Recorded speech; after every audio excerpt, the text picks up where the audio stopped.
All right, we got the final score here. Browns 35, Bengals 30.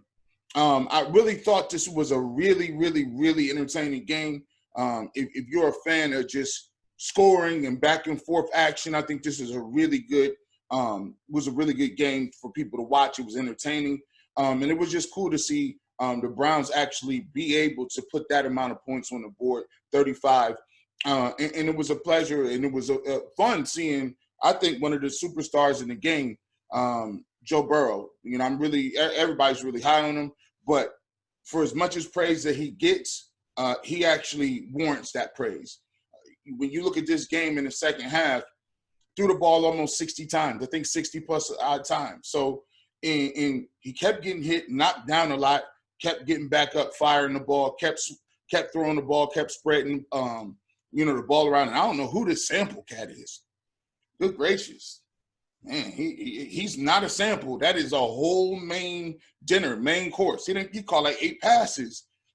He did his thing. So, but let's kind of backtrack a little bit and just go back past halftime. I've already given you the recap on the first half. Let's talk about what the teams both came out to do in the second half. So, Browns come out and they really established what they needed to look like for them to be successful, right? They really established what they need to do to be a team that can actually thrive.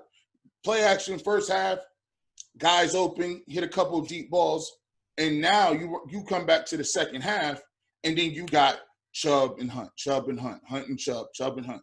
I mean, it sounded like a rhyme pattern or something, because when you look at what they did with Nick Chubb, he never gets tackled in the backfield. The dude runs hard. Even when the Browns got stopped on that goal line, right?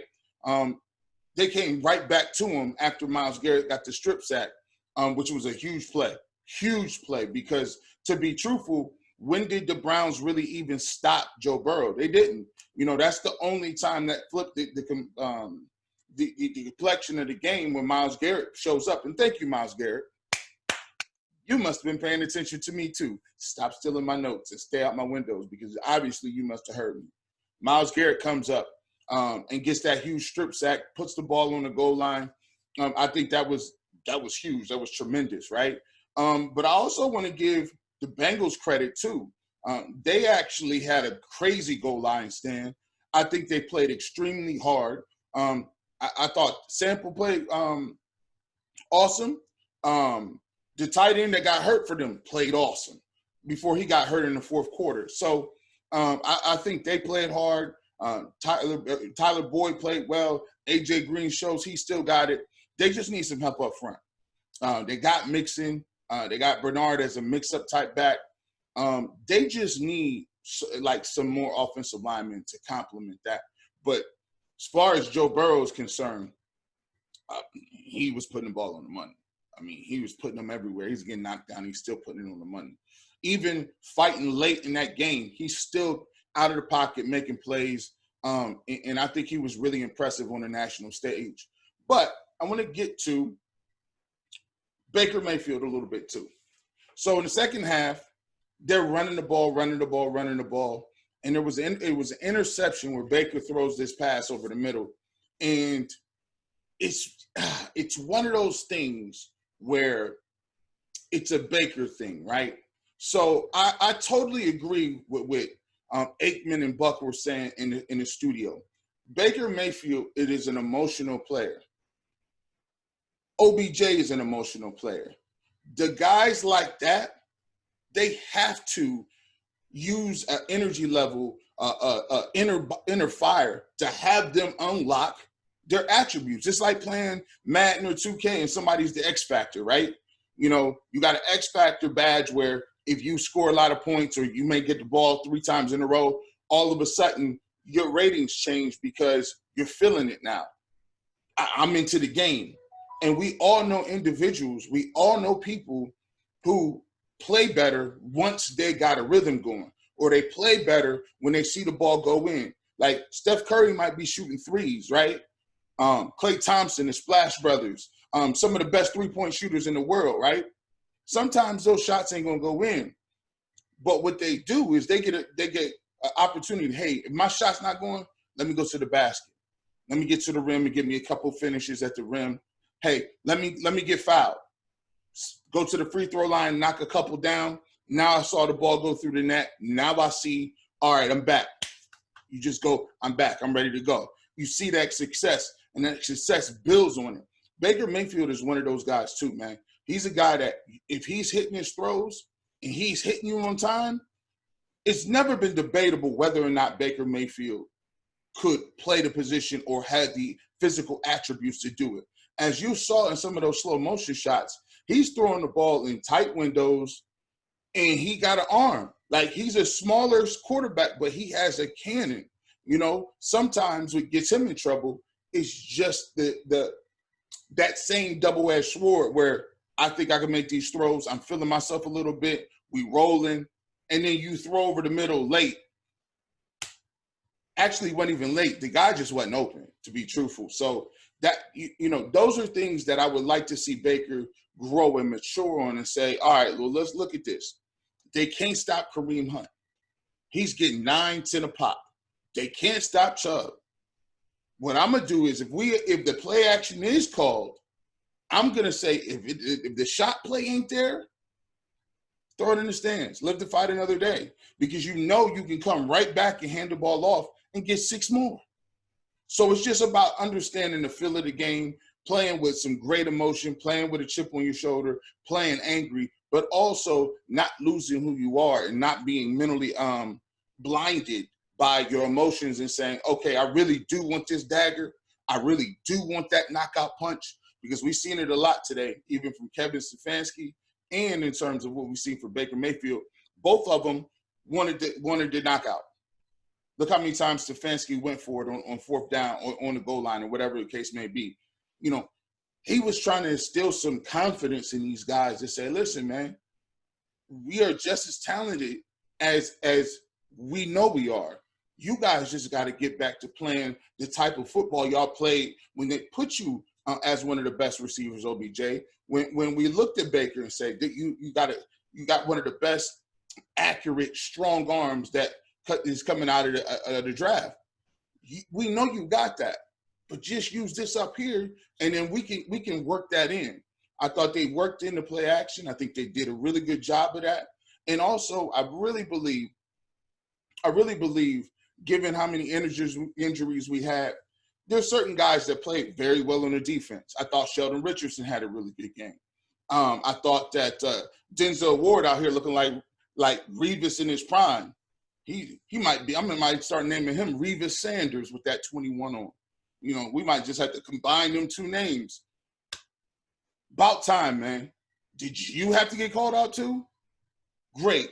Another thing with Denzel is that we've seen, y'all watch this at home. Denzel Ward is a man-to-man guy. Denzel Ward is a guy who's not a zone coverage guy, because to play zone or play in that Tampa 2, you got to be able to kind of play both at once. Sometimes if you in a zone and somebody comes through your zone, but you read in the eyes of the quarterback, you can pick them up, man. That's just called making a play, especially when you're watching your film and you understand what little routes that teams you like to make, or what type of players the quarterback want to get open. You can actually bait somebody on zone coverage, because you can fake one way, but you know I just saw him come through my zone. So that's a skill that's separate. There's all kind of corners. There's tall zone corners, and the reason they're like tall zone covers is because they can cover a lot of ground, wingspan. Now the quarterback has to throw through windows where there's length involved, there's height involved. So bigger corners definitely are going to play in coverage more as far as zone coverage, because they're going to be a little more stiff when it comes to turning their hips and running, quick change of motion, those different things when you have to do man-to-man coverage. On the other hand, Denzel Ward is a natural man-to-man cover guy. Let me get in your face. We're going to run this, and I'm with you the whole game. That's his strong suit. I expect the Browns to continue that and not come out with the same game plan they had against the Ravens. As you can see, they made some adjustments, made a lot of adjustments in terms of whether they're going to bring pressure, a lot more pressure today. Whether or not they're going to be more man-to-man, they did a better job of that. So all those things are really, really good, really awesome. I thought the Browns came back, and I said you needed everybody to have a good one, right? Everybody that we needed to see something from today, we saw it.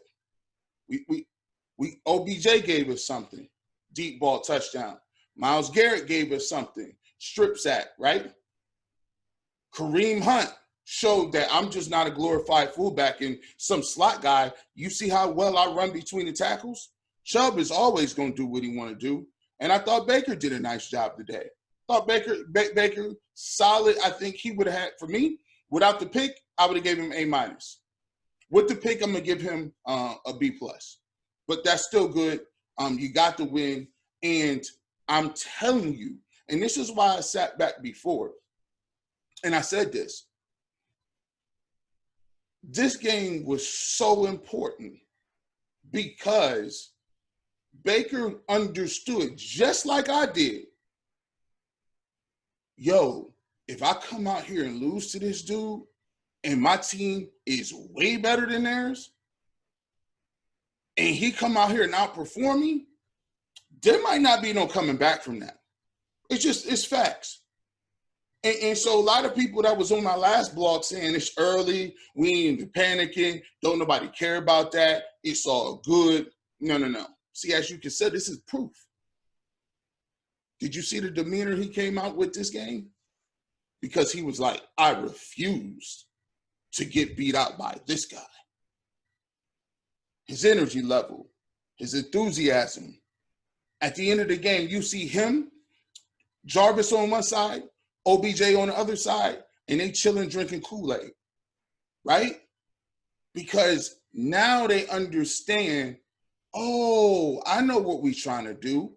Now, there's no guarantee that this stuff is going to translate and it's going to work every single week. And I'm not saying that beating the Bengals is something that's like earth-shattering. Because here's the thing, but I will tell you that I told you before, the Cincinnati Bengals have a very, very bright future.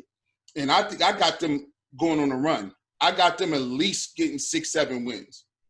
Because as Joe Burrow starts to mature, as you know, Tyler Boyd and AJ Green start to figure out where he wants to go when he improvises, and if they can somehow manage to keep him from getting hit and all this other good stuff, they got a chance. They're gonna upset a lot of teams.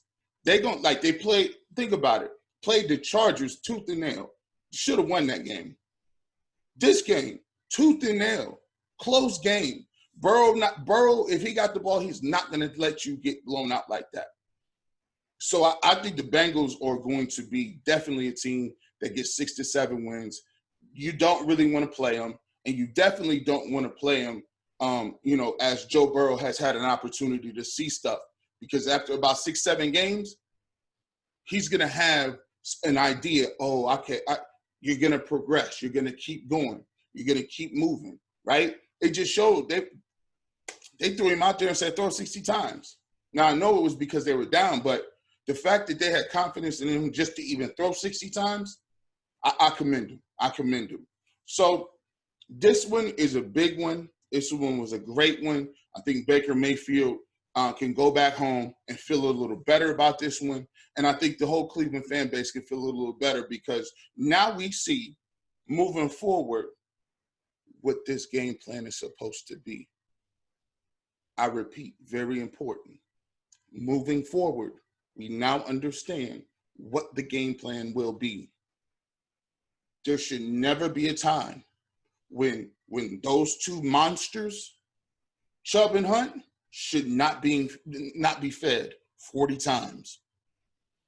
Wow, gee, Bush, that's a lot of, no, 40.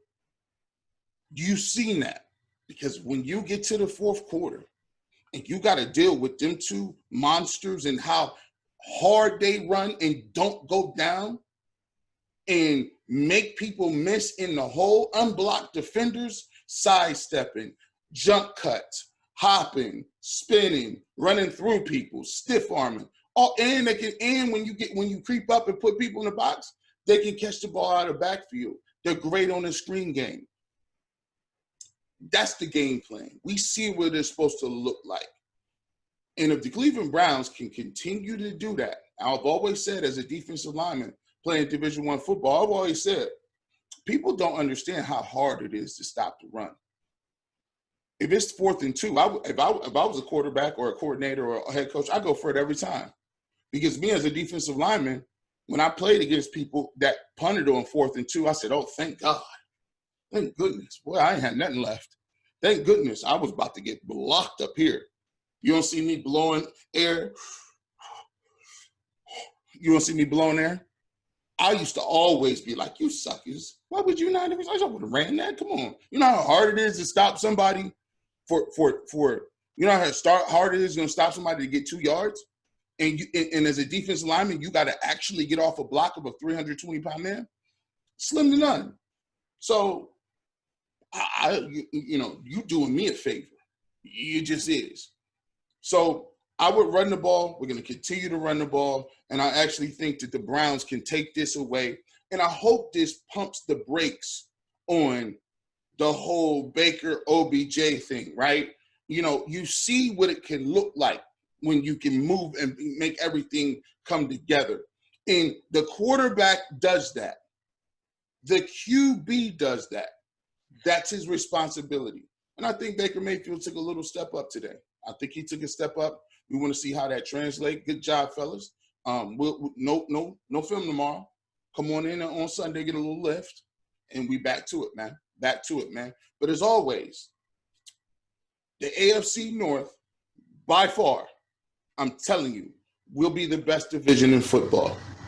Because I believe the Steelers are back better than ever. I believe Joe Burrow is the truth. And I actually am starting to see that the Cleveland Browns have some sort of identity, integrity. They got a little bit of character. They could have folded up like a tent. They could have folded up like a cheap suitcase after that blowout they got in the division of Baltimore. But I think they came out, did what they were supposed to do. Defense is going to be an issue for them all year. It's about whether or not they can bend but don't break. Hope they can get a couple field goals, keep the field goal guys on the field, and hope you can keep them from stop making touchdowns and just keep the game. But that's what you're going to have to do, right? Offense, control the ball, run the ball, opportunistic in a deep ball game, utilizing your tight ends in multiple different ways. And we now starting to see a resurgence of the fullback, a resurgence of the tight ends. Cincinnati, lots of tight end game today. Browns, Hooper, Bryant, lots of tight end game today. And I think that might be something that people are going to see more often, and people are going to start adapting to, whether the 4 to 5 wide receivers, because the goal of this thing is to make linebackers have to cover somebody. Make linebackers have to cover somebody. And they got to do it off play action, right? Especially when they're running zones. I think you're going to see a lot of that, and I think this is a new trend. And I think actually it's a welcome trend for me because it's all about physicality and beating somebody at the point of attack. As always, please hit the like button, man. You know, help the channel grow. Please subscribe to the channel. As you can see, I'm going to do, it's about 12:04. I told you I'd get it ready. So let me go ahead, hit the subscribe button, hit the like button. It makes the channel grow. And as always, if you appreciate good football, if you appreciate not homers, or if you appreciate just talking the game and just going back and forth like this is the channel for you. As always, salute to everybody. It's the Barbershop. ShopIfMerch.com. ShopIfMerch.